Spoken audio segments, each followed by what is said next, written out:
feel to reunite with the Guardians family?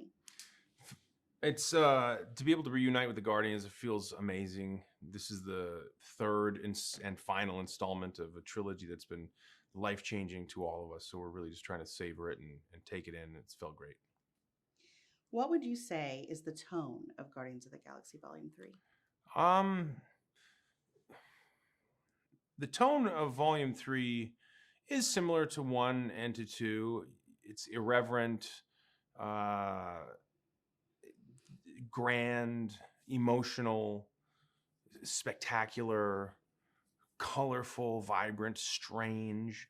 There are the notes of emotion are perhaps plucked a little harder in this volume than previous, just because of the stakes of the characters and the origin story for our beloved Rocket is one that is fairly traumatic, and so the tone is the same. They're just maybe a little bit more emotional than before. We find Peter Quill in a different place mentally when the film opens. Tell us about that. Yeah, Quill's a person who's always defined himself by,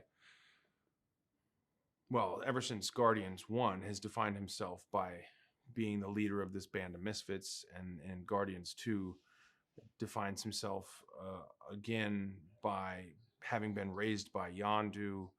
He has a deeper understanding of who he is, but everyone keeps he keeps losing. Everyone keeps dying on him. So his identity is a guy who keeps losing everyone who's close to him. And now Gamora is essentially dead. The version of her that's back is not the same version as the one that he fell in love with. They don't have the same shared communal experiences. So it's emotional. It's painful, and he's struggling. There's a lot of emotion for your character in this one. As an actor, what did you like most about expanding your range in this part and why?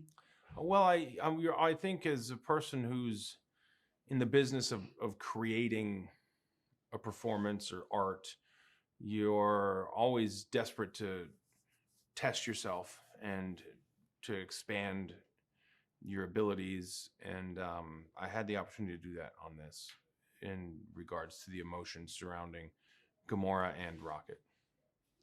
Tell us about the music and the needle drop moments. Yeah, I mean, we have a lot of really great Guardians of the Galaxy have been now. People come to know the Guardians of the Galaxy by the music, and in this, it's no different. The only difference is that we expand various other decades, 80s, 90s, and the year 2000s as well, in the music. So yeah, we've got really extraordinary needle drop moments. Creep at the opening is really sets the tone for what this installment is, and is stripped down version of the Radiohead song that a lot of people haven't heard, which is pretty cool. It's a limited release, and so people will be hearing this version, which is really just Tom York and a guitar, I think, and it's beautiful. What can fans look forward to in terms of action on this film? The action has really been elevated on this film, I think, due to not only the advent of smaller, high-speed cameras that don't require as much light as before.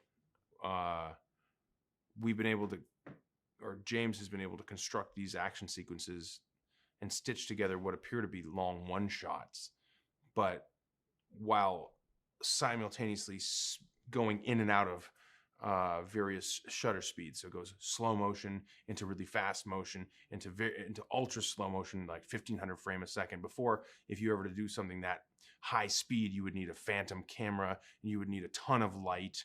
And to do a long dynamic action sequence, for example, there's one during the movie No Sleep Till Brooklyn is playing, and it's all plays in this giant hallway as a long one shot. You never would literally be able to do an action sequence like that before the advent of these high speed, lightweight cameras.